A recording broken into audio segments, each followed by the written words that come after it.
Okay, good evening, everybody. Welcome, welcome.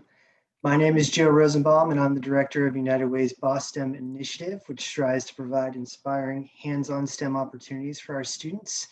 Together with Boston Public Schools, the Boston Private Industry Council, and many, many others, we're here to bring you our second annual Inspire STEM Together event. Tonight, we'll be kicking off STEM Week with some words from our very own Lieutenant Governor, Karen Polito. We'll hear from Dr. Fox Harrell of MIT and some truly incredible work he's done. And most exciting of all, we're going to hear from a group of Boston Public Schools students who, through some innovation by a variety of Boston organizations, were able to make the most out of a difficult situation this summer. Neil Sullivan, Executive Director of the Boston PIC, will wrap us up for the evening. And we hope that you'll all be inspired to support our students, not just during STEM Week, but throughout the year. We can't do it without all of you.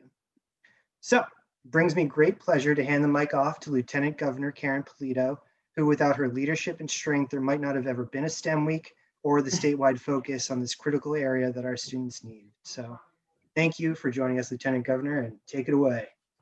Good afternoon, everyone, and thank you for the honor of being with you, the Boston STEM Network, and all of you here contributing to this opportunity for students in your area, but also there are some silver linings in a pandemic. There's no barriers of transportation or time in terms of getting to a physical location. So we can actually share what you're doing here in the Boston area throughout our Commonwealth virtually, and that's really exciting too. This morning we kicked off STEM Week with our partners at MIT, and Professor Reif was, and President Reif was so powerful in his words, along with Governor Baker declaring this the third STEM week for our Commonwealth. And I just brings me much pleasure to be able to listen to the students and talk about their experiences around STEM education and where that might take you and the possibilities that exist, as well as learn from you how we can do a better job. Both the governor and me and our team do a better job for you and for students all across our Commonwealth.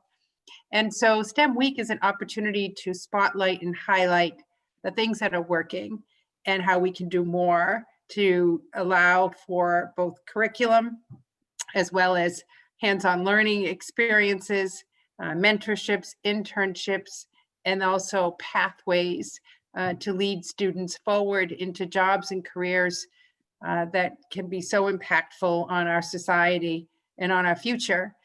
And learning from you about your experiences and what worked, what you might like to see more of to help other students coming up behind you is very helpful for me to hear. So I'm pleased to have that time with you.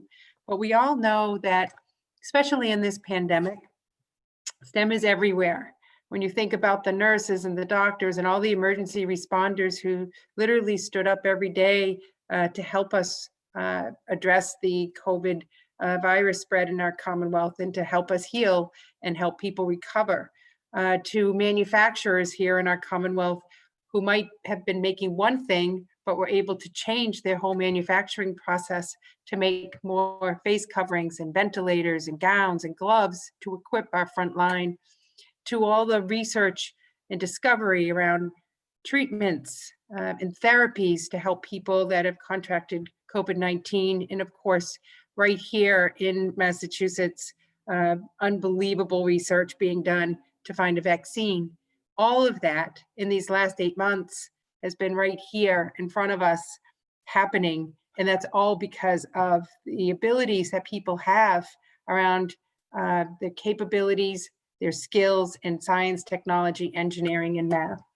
I also think there's a really big part of STEM that could be impactful in society. It's the mission of what you're able to do with those skills, the ability to critically think and problem solve some of these major challenges that we know of or that will come to us in the future, that you as STEM stars, you as future leaders with these skills and abilities will be able to make a difference in someone's life, in your neighborhood, your community, in the world's economy, or in the world's environment or healthcare ecosystem. Just amazing possibilities. So the other point of this week's STEM week is that it's themed See Yourself in STEM, because we want every young person to be able to see themselves in one of these careers. And while we have much talent here in our Commonwealth, from technicians to people who hold PhDs, we have a workforce that is not diverse enough, and we have yet opportunities to be intentional around asking students to think about career paths that will lead them to STEM jobs and careers. We have opportunities to engage students in internships and mentorships opportunities. And it doesn't just happen, we need to be intentional about it. And that's why STEM Week gives us that opportunity to figure out what's working and to do more of it, so that we not only build the skills needed for these future jobs and careers, but we also have a workforce that reflects the great diversity and talent all across our Commonwealth. Tonight, we have the wonderful opportunity of hearing from another star in our Commonwealth who is connected to MIT. And it is amazing the title that he holds because of the work that they're doing in the department. And he is a professor of digital media and artificial intelligence in the Comparative Media Studies program and Computer Science and Artificial Intelligence Laboratory called CSAIL at MIT. That's a lot of stuff. And a lot of stuff that they're doing that we may not even realize is a part of some of the things that we do every single day. The data and the science behind the work within his laboratory are very impactful, not only for how we experience life today, but will be for decades to come. He's also the director of the MIT Center for Advanced Virtuality, and his research explores the relationship between imagination and computation. And his research involves developing new forms of computational storytelling, video gaming for social impact, virtual reality, and related digital media forms based in computer science, cognitive science, and digital media arts. Who wouldn't want to be Dr. Fox Harrell? And he's got a tremendous story to share with us and is working on very important research and discovery at MIT. And we're so pleased to be able to have some of your time tonight. With that, Dr. Harrell. Well, thank you so much for the really gracious introduction. And I'm just really thrilled to have the opportunity to be here. So I've prepared a few words, and I was asked to talk about both my personal journey and also some of the work we do within 10 minutes. So I'm glad to do my best to do both of these. So let me share some of what I've prepared here.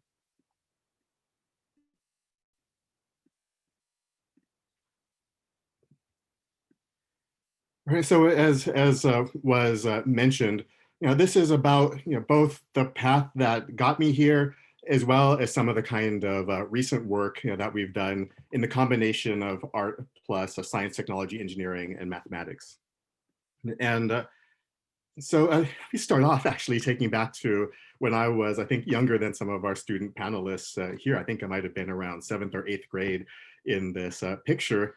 And it's a couple of different things. One is, I think, I was raised in this way, that I had parents. My father would always say these sort of things like, who owns you? You own you. That sense that you're entitled to be anywhere. It's not just because, whether it's growing up with humble beginnings in Southern California, as a kid skateboarding around town and this sort of thing.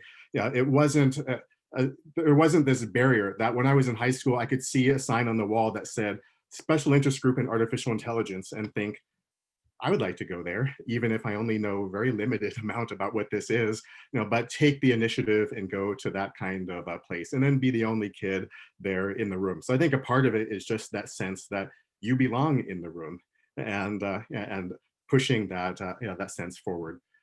So what this means is when I started at that time, the dominant medium was television. Right, and everyone thought, what can you do well with television, like public television? How can it be used for good? But most of what people thought about TV was more like this, right? That TV just makes everyone into a couch potato. It's already corrupted. There's nothing that can be done with this medium.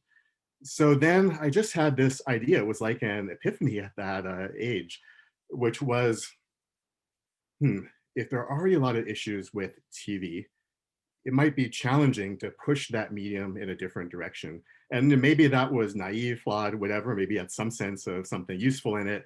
But I just thought this idea, let's make whatever comes next after TV a force for good.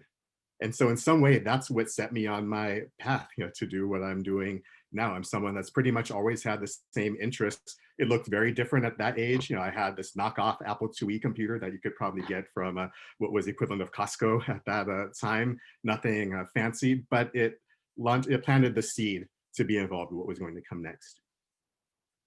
So this is another phase in my life. This was when I was a college student. And I was already interested, I was double majoring in art and logic and computation, which is a kind of computer science and AI major. And I was really interested in new forms of interactive storytelling. Again, what comes after TV and movies and so forth. And I had a kind of unique perspective on it. You can see from that time period, people had Palm Pilots, it wasn't like smartphones. And in some way, it was isolated because of my own background. I was asking different questions than other people were asking in the field. And so what was happening at that time in the 90s, researchers wanted to make the holodeck from Star Trek: The Next Generation, this kind of storytelling space in which no matter what you do, you still get a good story. So you can play in a Sherlock Holmes story, you can't break the story, and it's a kind of theme park, that you can just imagine yourself totally differently. So that, that was interesting in a way, that is, as entertainment, maybe that could be the next form. You feel like you're in the story. But I had a different set of questions than just the holodeck. So I began to ask questions like, what if we could use artificial intelligence in story, like an interactive movie or virtual reality or any new video games, any new form of storytelling? But what if the AI didn't just make sure you get a theme park ride, but you could change automatically the emotional tone in terms of who's watching? Or what about the perspective? So you could see the same story from different points of view, or culture, or themes, or metaphor, so that people could see the story the way that I saw it, or people like me, the way that you see it, the way that they themselves see it, and so forth. I thought that would be an amazing way to use AI, not just to give people a kind of a theme park experience. And moving forward, my start as a professor at MIT, she wrote a book that was published called Phantasmal Media: An Approach to Imagination, Computation, and Expression, which is all about how we can build systems that do this sort of thing, that actually engage our different points of view, that shows that you can build computing systems that are based in different cultures and different perspectives on the world. Sometimes that's done already in a negative way. There's discussion about how systems, whether they're collecting our data or doing something negatively against us, being biased against us. We showed a video game, that's a bestseller, a video game. If you play as a woman or as someone from an underrepresented group, it's never going to be optimized to let you be your best in in that particular game. This is a game that outsold Star Wars by about a factor of 9 when you compare its first day release to Star Wars as best weekend. So the book talked about all of this, and you can see on the cover, this is a Turing machine on one side of it, which is the most simple way to represent what a computer does. And that image, which holds echoes of these kind of losses, like Trayvon Martin and so forth, is actually artwork by an artist named David Hammonds called In the Hood, made in 1991, not recently, but just to show how resonant some of these images are. So I really wanted to say, how can we use a computer to help people understand these kinds of social issues that we're all reckoning with and galvanize to do better than currently. So most recently, I've been directing a center at MIT as of the last 2 years, which is called the Center for Advanced Virtuality. So we're pioneering the use of computing systems that create imaginative experiences on top of the physical world. So you could say virtual reality, you put on the headset, you see something different, you're in a different world, but not just virtual reality or these kind of technologies, but also video games that could do something better and more impactful while still being really engaging. even synthetic media. We just built a system that helps people understand misinformation and deep fakes and these kind of videos that look like they're real, but actually were created by AI, so people can better address these issues of misinformation. So we do anything that combines the imagination with computing. And so I just want to talk to you, to wrap up with just one project that we did that was in collaboration. We worked in Boston Public Schools, in Cambridge Public Schools, was supported by the National Science Foundation, and it was called the Maze Star Curriculum. So this was a project called Using Virtual Identities in Computer Science to Broaden Participation. So think avatars, characters in video games, and so forth. How could they be used to help people learn computer science? So we wanted to find the best practices because nobody knew how these could be used for computer science learning. This was both online and in public schools. And asset-oriented as opposed to deficit-oriented. It's not something like you need a helping hand, that is, you don't have access, you don't have knowledge and so forth. Let us, no, it was who you are is powerful. Your background is powerful. You have unique and important insights. So our aim was to support students in seeing themselves as computer science learners and doers. But more than that, the idea is that who you are is a positive resource for doing this kind of work. That is, it's not a barrier to overcome. You can actually do innovative work because of who you are and your experiences. And so I'll just say a little bit about the curriculum. We talk about a lot of different issues like identity and computing, computing for the community, learning to build systems through human-computer interaction and design, problem solving, web design, programming. At the end, students can come to MIT and tour the campus, a lot more.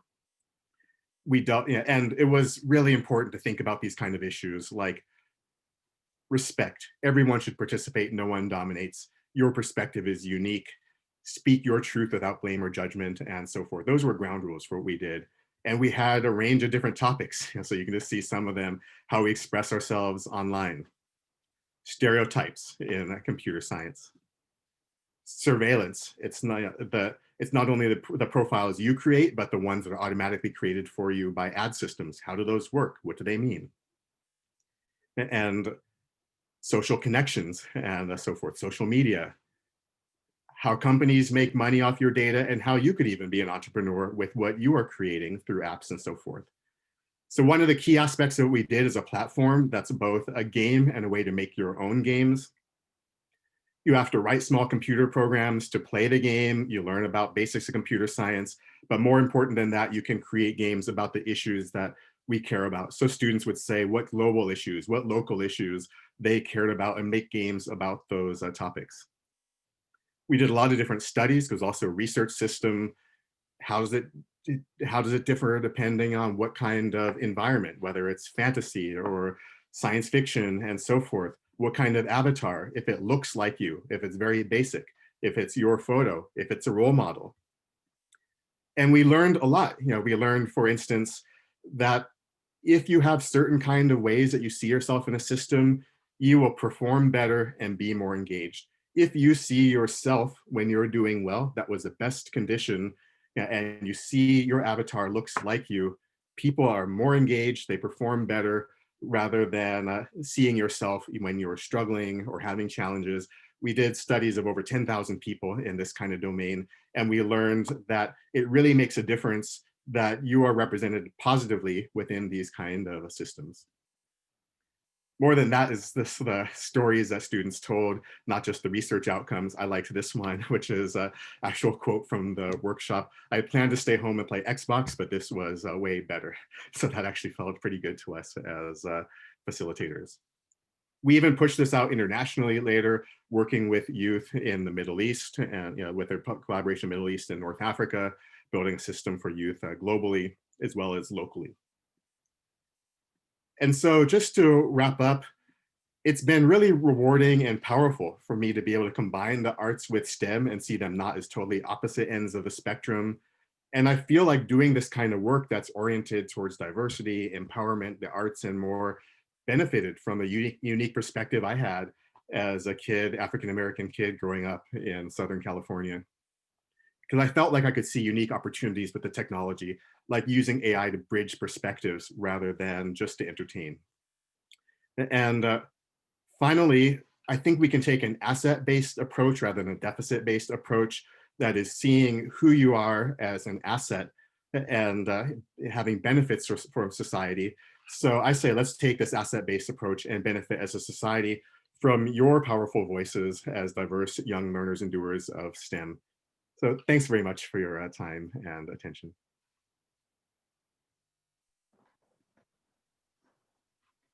Thank you so much. That was great and so perfectly fits into everything that we're going for this STEM week. It's so important that everyone can see themselves in this work and these professions, and you're really pioneering the way for a lot of students of the future. Like you said, we're not going to all be couch potatoes with this technology. There's ways to leverage it for good. So thank you so much for being here today and sharing your work with us. And we're excited to see how your work continues to evolve. Thanks, my pleasure. So next, I want to introduce everyone to a close colleague, Beth Meliskey, who's the Executive Director of STEM Programming at Boston Public Schools. She's going to be introducing and moderating our student panels. So why don't you take us away, Beth? Hi, everybody. Beth Meliskey. It's nice to see, virtually see you all. Such a new world.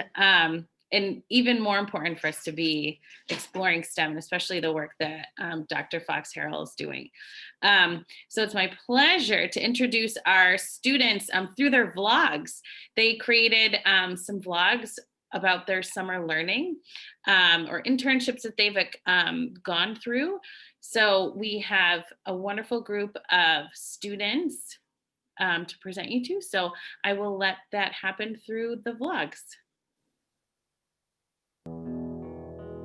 My name is Stephen Lowe. I go to Mario Umana Academy. I'm currently in 7th grade. I started Sociedad Latina STEAM team 1 year ago in 6th grade. This is my 2nd year with STEAM team. I got interested in Sociedad Latina STEAM team because of my love for science and the fact that I heard a lot from friends in 6th grade that there was going to be clubs and I wouldn't want to miss out. I also attended STEAM Summer Learning Academy with Sociedad Latina. STEAM team helped me show my pride for science because I could never show it because I had nobody to really like it with me. The STEAM team summer program was very great, and most of it got me to the point where I started to believe that, hey, this is cool, I want to do this. So I started to love robotics at the same level that I loved space and space adventure. I love space so much that I would go to the moon and back. The fact that I loved robotics runs in the family because I have an older brother that is trying to get his first year of college on robotics. So when I saw that the program package that I received from the STEM kit to create a solar panel car, I was excited. I loved the fact that I was going to have a solar panel car because I was going to make something by myself, and it's not just going to be a piece of wood with 4 wheels. It was going to have something incredible, a solar panel. I was excited to build it before STEAM team said that they were going to do the lesson, but they said that it was fine, and what can I say? I was happy, and I was going to blow up if I wasn't going to be able to test it the day it came in my house. The solar panel car kit came with the pieces, but the challenge was me putting it together because it took a long time. I love challenges, and I was excited to build it in about 30 minutes. My sister also helped me paint it. It was fun being able to do the activities in my house, even though STEAM team met online. I am really happy that I am still part of Sociedad Latina STEAM team. Thank you. My name is Stephen Liu, and thank you for listening.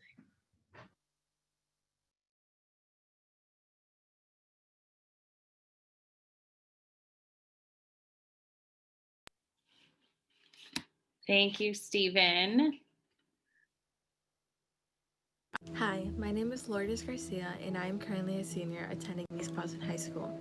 This past summer, I was given the opportunity to work at Vertex Pharmaceuticals, where it gave me the chance to grow as a person as well as learn more about the STEM field. I would now share some key takeaways from my experience. The first key takeaway would be professional development.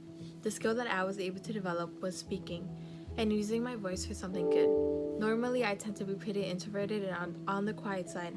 However, this experience has allowed me to come out of my shell a little bit more, become a little bit more confident, as well as making sure that I am advocating for myself and for my ideas. Towards the end of the internship, we had to do a final presentation as well as a Shark Tank pitch. At first, I felt very nervous because normally I don't present in such large crowds of people. However, with a lot of practice and also a lot of more support from Vertex, I feel more than ready for the day of the pitch. The second key takeaway would be the activities Vertex provided. They would send us weekly boxes, and inside these boxes would include at-home lab activities such as gel electrophoresis and fruit DNA extraction. This was nice because despite being virtual, it was a nice way to interact with these tools. They would also send us baking supplies, and it was cool because we got to use baking and connect it back to science. Then we also had weekly book discussions and mini debates, and I thought this was really nice too because they taught me the importance of being open-minded as well as listening to many different perspectives instead of focusing on just one. The last key takeaway would be my time at Vertex. Growing up, I never really saw much diversity in science as well as representation towards minorities. However, with my time at Vertex, I met a lot of new people who come from a lot of different backgrounds, and I loved how Vertex was able to offer such an uplifting and accepting community. Alongside this, they were very supportive, especially my mentors that I had throughout the summer. They pushed me into the right direction where I would like to be heading, and that is that I would definitely love to pursue something in science. Thank you for listening to my story, and I want to say thank you for Vertex for this wonderful opportunity.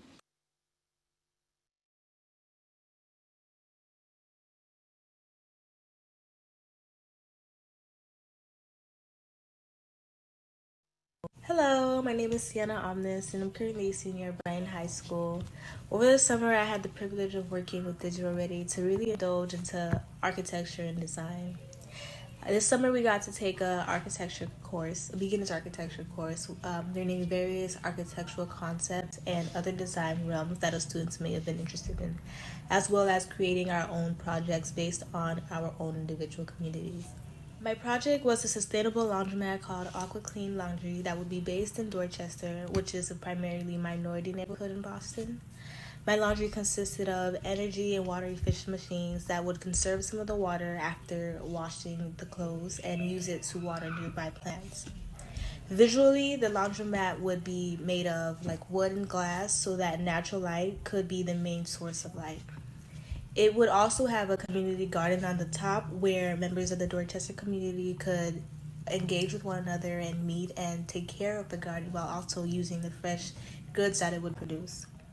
Digital Ready has really helped me in more ways than they probably know. For one, it really helped me solidify my decision and my dream of becoming either an architect or a civil engineer.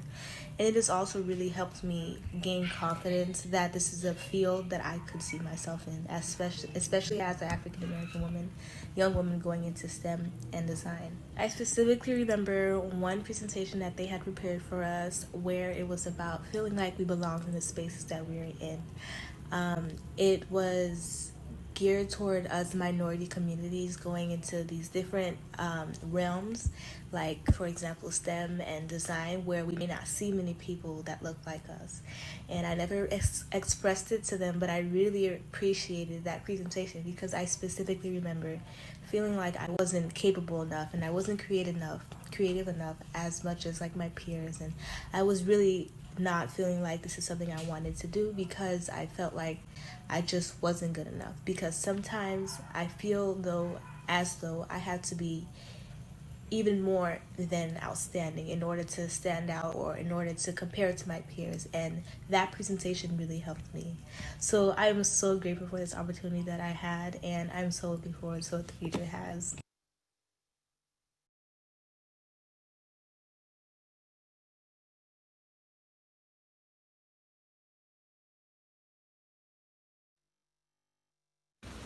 Hi, my name is Chantal Mercedes, and I'm a senior at Mills College, majoring in public health and health equity with a minor in sociology. I knew that when going into undergrad, I wanted to do something related to science and health since that was an interest of mine for a long time. This past summer, I interned at Brigham and Women's Hospital in their Center for Community Health and Health Equity Department. I've been a part of these programs for the past 7 years, first starting at the age of 15 when I was first introduced to these programs after being a part of apprentice learning in the 8th grade. Since then, throughout my high school years, as well as all throughout undergrad, I've entered in a variety of departments such as Watkins Cardiovascular, and as well as acute orthopedic care. This past summer, I interned at the Southern Jamaica Brain Health Clinic. This is an off-site location the hospital has. During this summer was the coronavirus pandemic where my internship was remote. During this remote internship, I was able to work with the health equity team, working with our patients to make sure that they continue to receive the best care as possible. Because most of our patients were immunocompromised, we were able to gather resources that allowed patients to continue to live their lives, such as providing food resources and testing sites.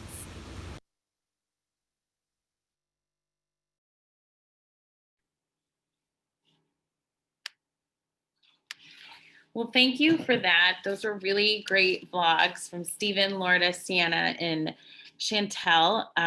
Wonderful that you got to participate in so much and to have those really great experiences where you could actually see yourself in STEM.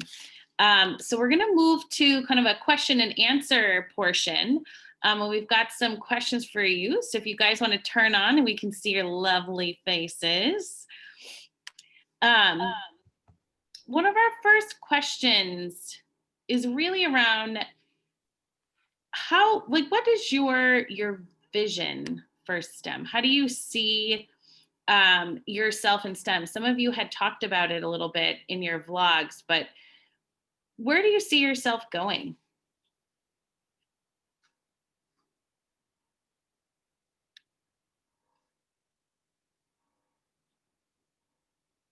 I can go. So honestly, I really didn't know if I felt like this is something I could do, but because when I think of STEM, I mostly think of like, engineering, mathematics, not necessarily like design and stuff. So through the internship, I used this internship as an opportunity for me to really figure out if this is what I wanted to do. And immediately, like after getting like my 3D printer and, learning about different softwares and how to 3D print, things like that, I realized that I love this so much. And through this internship, I was able to realize that I could really see myself doing like, engineering or doing, architecture or something like that. It's wonderful. Lourdes or Chantel, where do you see yourself? I know, Chantel, you're in school right now. What are you studying and where do you see yourself going with STEM? So right now I am a senior in undergrad. I'm a first generation college student. I am majoring in public health and health equity with a minor in sociology.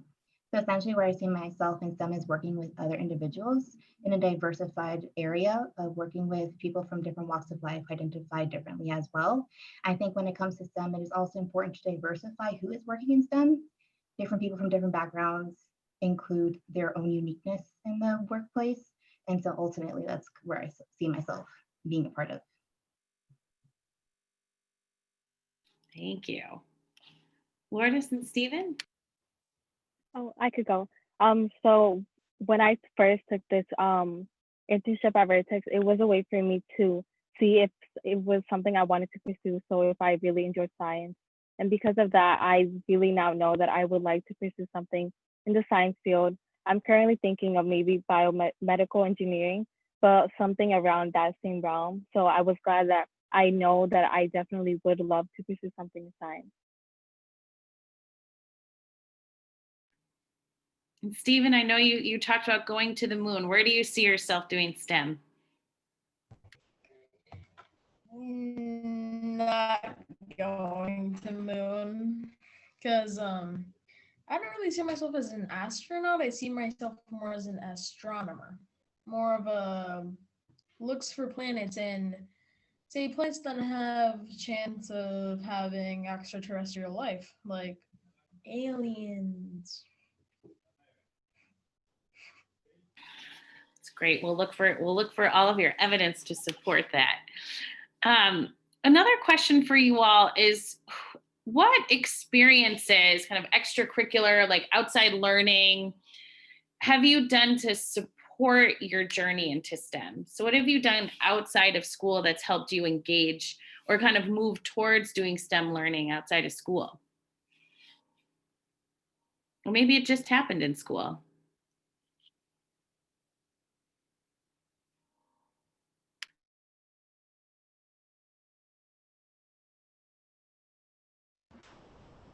So, 10th and 11th grade year of high school, I did a program called the Possible Project. It's an entrepreneurship program, and that program kind of helped me think in a more entrepreneurial way, where I could see myself like, maybe having a business in whatever career path I take. Because as much as I would love to do like architecture and civil engineering, I am very much aware of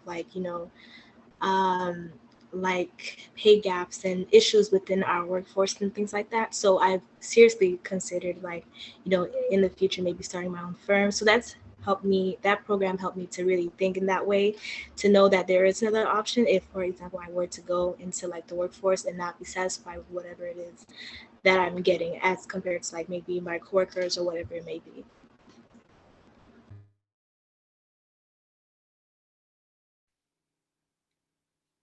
Thank you. Lourdes, how about yourself? What made you get into the Vertex kind of biotech field? What got you inspired into that? So at my school, I'm currently in a biotechnology pathway. And so basically my teachers were the ones who introduced me to the internship at Vertex, but also during class, I really enjoyed that class. I enjoyed learning about these techniques and technology that is used to help create and help better human, with medicine and everything. And I felt like that was something that I would like to be a part of, especially in the aspect of helping other people.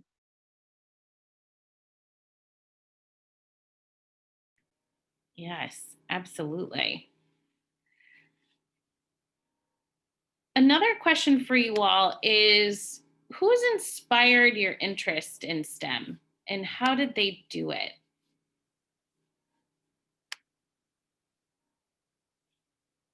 Chantel, what inspired you to get into what you're studying? It kind of stems from my grandma. So as I mentioned before, I'm the first person in my family to go to college and to successfully graduate by next spring. And she always taught me that when it comes to science and technology, it's never wrong and it's facts, and people can never argue with something that's true and something that's real. And she said it's something I should go for because, and this is her own words, every smart, intelligent woman goes into something that they know is true and that they know they can do better than anyone else. And again, this is like my 80-year-old grandma.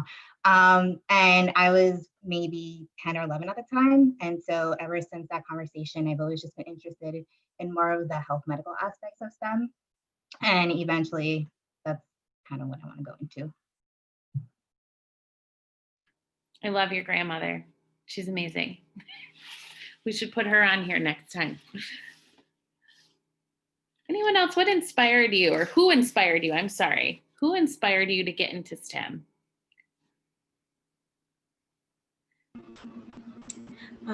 Someone that inspired me is an architect. Her name is Samantha Josephat. She is the 397th living Black female architect in the US. And that number, once I saw her number, that immediately, was astonishing to me. To think that there's that many there's that few, architects, that are Black and, women. And she inspired me because, like I said, I've always known that I've wanted to do architecture, ever since I was young.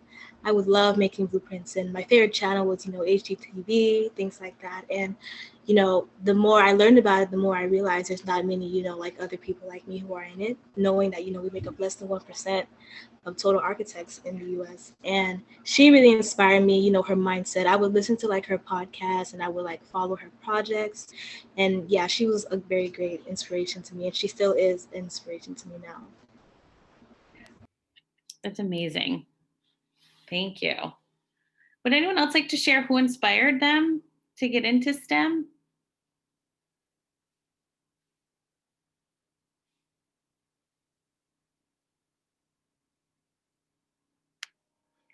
All right. So here's a good question, and it's a relevant one. How has the pandemic impacted your STEM experience, but also how has it inspired you? So I know you guys just started school, but we started this in the spring. And so how has that impacted your experience in learning STEM and your summer learning, or even just school right now?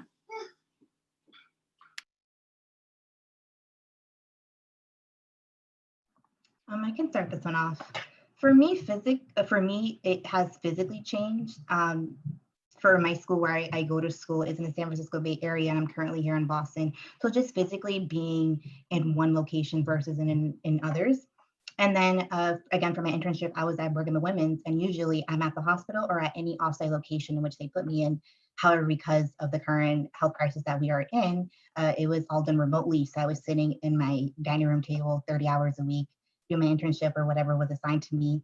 And so I think what's been shifting and what's been leading us to adapt more into what we can do in our possibilities is that because everything is more remote, we're either given more to do, we're given less to do, it kind of depends. And it's just a matter of like adapting, just like a certain level of adapting mentally and physically, and how does that work? And how can I be the best worker? How can I be the best me and the best teammate when I'm not physically with everyone? Because it's a different vibe as well when you're not with all your colleagues and you're just alone, essentially, and you can access them as much as you would want to.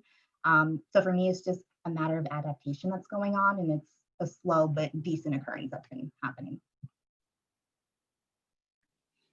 So true. Lourdes, how about yourself? I feel the same way. I feel like ever since online virtually, it has been something that I had to adapt to. And I feel like with how it affected my STEM experience, I feel like normally in science class, you get to do labs where you interact with these tools, and also you can visually see these techniques happening. However, since we're virtual, you don't really get the same interaction that you once had. So I feel like with that being said, I definitely have done other like research. I will look at YouTube videos or see if I can do simulations and see if I could still process that same information virtually. And it's something that I've been adapting, but I think I've gotten the hang of it now.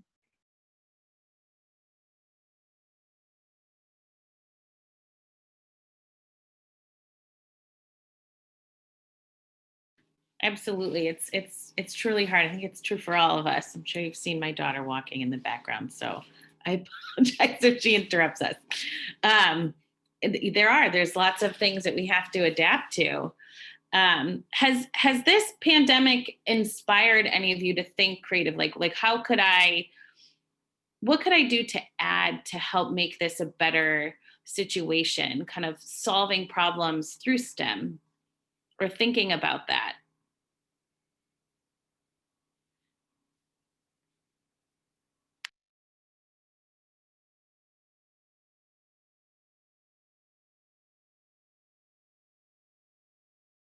It's a hard one.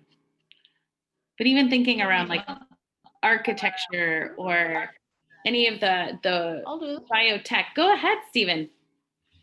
Yeah. Well, technically, the pandemic helped me be more creative using more household items to create activities like a pinball machine that I made during the STEAM Summer Learning Academy. And I love doing that.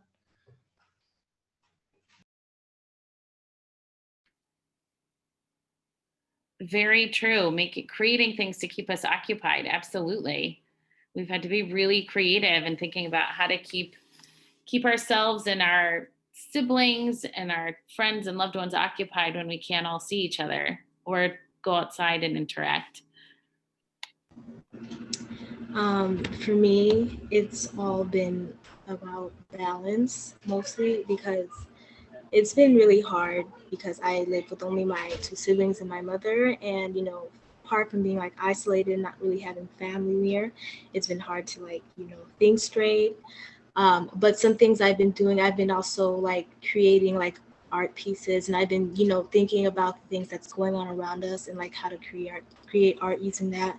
Like, not only were we dealing with the pandemic this year, but, the police brutality and so many things and so many protests, like it's been so many things. So I've been like creating like pieces on, different various things. And it's really allowed me to like think deeper into like, what's going on and like, how can I use it to create things and to, I don't know, use my time better or, yeah.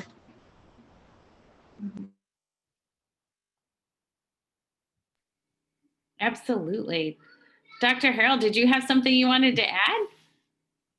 Yeah, sure. I mean, yeah, like I said earlier, these kind of issues, on one hand, we just felt there's just such a global reckoning, right now around all of those kind of topics. Running the Center for Advanced Virtuality, you can say we're all living virtually right now. So in the past, people thought virtual technologies was kind of like a nice to have, but now it's a must have, whether it's Zoom like we're having today. In the course that I'm teaching right now, we even had a session where everybody met in Minecraft so people could think how you're building things online, how it's different when you're on Zoom versus something where you see yourself in the world with other people, thinking about the best ways to collaborate and work together. So on that side, it's made a difference. But also, yeah, someone said, wait, Minecraft? Yeah, we did, we met in Minecraft. We're just thinking how to bring students into different kind of online platforms because every single one is different and lets you think and interact with people differently. So that's one sort of thing. And then also just came up, these issues around police violence, around discrimination, equity, inclusion, all of those sort of things are topics can be addressed in computer science. So there's a project I saw at another university called the $1 Million Blocks Project, and it maps all the amount of money in certain neighborhoods that went into incarceration, and that could also have gone into other topics like education, right? And so that's using computer science to help people visualize those kind of threads. So we do work that's like this, where we expose biases in systems. We have a VR system right now that's used in the classroom. It tells a story of an African-American schoolgirl who's accused of cheating with no reason for doing so. And it measures how people were trained to think about race within the system. And it changes not based on what race you are, but if you understand issues of bias already, or if you totally don't understand them, the story will be interpreted differently. And so it's actually kind of like a computer game or VR system that helps people understand those kind of issues better. We've done another system on topics of sexism too. That's a online system that helps to measure, did you learn, did you reflect around on issues of sexism in the workplace using storytelling, which is very different than the kind of training that we have to do. Maybe if some of you started jobs, usually it's just like a pretty boring kind of training system. And at the end, it just measures, did you finish it? Not did you actually learn or reflect? So we're trying to build systems now that can really address those issues in ways that lead to a change of people's minds in ways that really matter. Absolutely. How about yourself, Lieutenant Governor? Yeah, this was a fascinating conversation. Thank you, Beth, for leading us. Dr. Harrell, for allowing us all to think much bigger than ourselves and how the current technologies can lead us to really impactful work that makes a difference in society and community and people's lives. What I loved about this conversation with the students is sort of just understanding a little bit about what motivates you. I think someone used the word excitement. Someone said, I'm more confident. Someone said a teacher introduced you to an internship. But I see in all of you, the students, you had the ability to say yes, that you wanted to do more, that you were craving for an opportunity. And that sets you apart from a lot of other students that might not say yes, but we need them to. And so I just want to learn a little bit more from you about how you got involved in STEAM team, the Vertex internship, Digital Ready, your Brigham and Women's experience. Sometimes it takes someone to nudge you, but it oftentimes takes you to be the one to say, I'm ready, I will do this. We need more people like you to step up. And when I listened to President Reif this morning, he talked about that. He said, we all need to step up. When you think about the future of work and the many societal and health and other challenges that our world has, we need you all to step up to be part of the problem solvers and to be part of the sort of the workforce team that fixes and solves these things. But you need to get to yes. So what are some of the things I can learn from you to help other 8th graders, 9th graders, 10th graders, 11th graders, 12th graders to say yes beyond their classroom experiences, to get involved and get on these pathways that you're all on that are going to lead you to amazing things?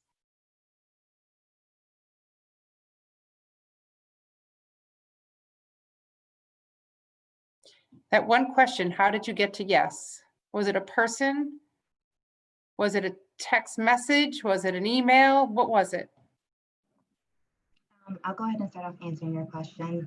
So for me, it was a woman by the name of Helen Russell, and she runs Apprentice Learning here in Boston. And I met her at the age of 14. And she was the woman who allowed me to intern at some community store by my school. And it was because of her that I learned about the programs at Brigham and Women's Hospital. And I started there at 15, and now at 22, I'm still continuing there. And I still have a great resume from there, and resources and networking systems, and all that stems from that woman in that program.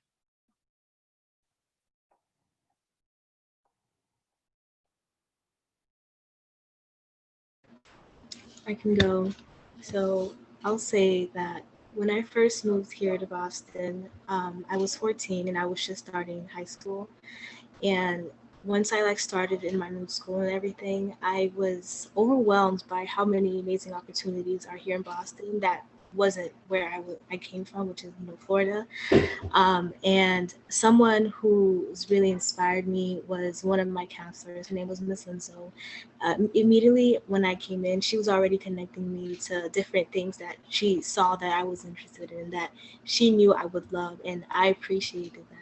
Her and another guy at my school, they connected me to so many great opportunities that I was anticipating, things that I really wanted to do, and I never really thought would be possible at my age, because I thought that these opportunities would come once I'm in college, but I realized there's a lot of things that I could be doing in high school, and they really helped connect me to things that I really wanted to do.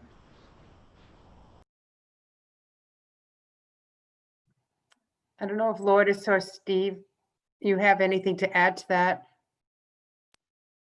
I could go. So I was introduced to Vertex by some teachers at my school. They had offered the internship, and they knew that I was interested in science. So with that being said, they offered that program. And I feel like them, alongside my family, I feel like they really motivated me and pushed me to take this opportunity. And also I feel like overall, I wanted to overcome the fear and also not let fear hold me back from taking in these opportunities. I feel like that's something important. I feel like that is something that everyone should not allow their fears to overcome and stop them from coming to this type of point. Yeah. I think the idea of a mentorship culture, that everyone is a mentor and we have a responsibility to ask, to be intentional about moving people into places that they can make a difference. And someday you will all be in that role where you help someone else take that step and say yes. Right, I would echo that point by Lieutenant Governor Polito, just because it's different people have access to different networks of mentorship. And so sometimes if you're not in some of those ones that are mainstream, you need to create and find alternate networks. And so these kind of programs are ways that you're doing this. When I was a graduate student, and you can even apply as an undergrad if you think about going to grad school, the National Science Foundation, but especially also the Ford Foundation, they have fellowship programs. And one of the things they do is connect you to a network of mentors. They have a conference every year. And I learned so much through that network of mentors, how to negotiate a job, what to even think about, how to communicate my work, those sort of things. So I think being on the lookout for those kind of, and some of you are undergrads, so I think that just you might look into Ford Foundation pre-doctoral program if you're interested in potentially going to graduate school. Sometimes people even think that you have to get a master's degree before a PhD. You can actually go straight from your undergrad. Some people think you need a lot of money to do it. No, you usually get paid to do it. So just, that's just planting food for thought. And then also there's great potential too for these technologies to help bridge different perspectives, which is one of the things we do, because there's so much in the media around political divides and what side of the aisle people are on. If you build software that helps people to reflect and think about issues, you can actually go beyond some of those kind of points, because the first step is just reflection. If you can reflect on these kind of topics, that goes a long way towards making a change on the kind of issues, whatever they happen to be that you care about. So that's some of the kind of work that we do too, which is helping people to really think about what they care about and feeling like you can make a difference on those kind of topics, whatever area of STEM or other fields that you go into. Absolutely. And I wanted to say, just as a former teacher, bio teacher in BPS, that it's really amazing to see all of you talk about your experiences and you're having such a positive connection to STEM and hearing about the connections that you've had to individuals in school and outside of school, and in all of your schools. I know that you have wonderful or had wonderful educators. I know a little someone at each school. So congratulations on the great work that you're doing. And we are absolutely looking forward to hearing more from you. So I'm going to turn it over to Joe to get us to end our chat tonight. Yeah, thanks everyone for the amazing conversation. So happy that Dr. Harrell and Lieutenant Governor decided to hop in and join the conversation. To wrap us up tonight, we have Neil Sullivan from the Boston Private Industry Council. So Neil, I'll hand it off to you to wrap us up. I just wanted to thank everyone who's participating. We have almost 50 people still on the call and had as many as 75 throughout the program. So particularly to you panelists, there were people listening to you and you got skills. You really communicate well virtually. And that's the new skill a lot of us have had to learn, but you're all excelling. I want to thank Lieutenant Governor Polito for staying with us the whole time and having such thoughtful questioning near the end there. I mean, I know Dr. Harrell, listening to you, I heard the thing you said really resonate with Sienna and everyone on the panel, and that was you belong. There comes that moment when you realize you belong. And then, you took it to a higher level, but I heard it from others as well. And that was suddenly you realize you not only belong, but you were asking different questions. And then you realize that this whole system, even the technology, is embedded with a culture that deserves to be understood and at times challenged. This is obviously science and technology and engineering, but it's also social and economic justice. And when you can wire that up using your skills, you sort of pull together Lieutenant Governor Polito's world with Dr. Harrell's, and you imagine a better one. And then more than that, you make it happen. So you're all heroes and role models in my mind, right across the board. And on behalf of all of us working in Boston, particularly want to shout out the work that Joe did to bring this together. All that Beth has done, not just in technology and science and engineering, but also social justice. She's helped create a curriculum that Boston implemented this summer through the summer learning work we did. So it's not either or when it comes to the skill set that allows you to thrive and you to contribute in science, technology, and engineering. It's also and the world you want to make and the role you'll play in it. You know, I'll just end, and I think these are some words to go away with. And Dr. Harrell, I'm merely quoting something I heard you say when you realized yourself and your asset and what you brought to the dance, not just your skills. You said you can do innovative work because of who you are and because of your experiences. And nobody else can do that. And that's what makes you all special. So thank you so much for contributing, and thank you to everyone who's listened. And we've had a good, strong day, Lieutenant Governor, starting out this morning right through the day. Not bad for a Monday for a STEM week. I think we all see ourselves in STEM today. We sure do. Thank you. It's fabulous. Thanks so much. Thank you all.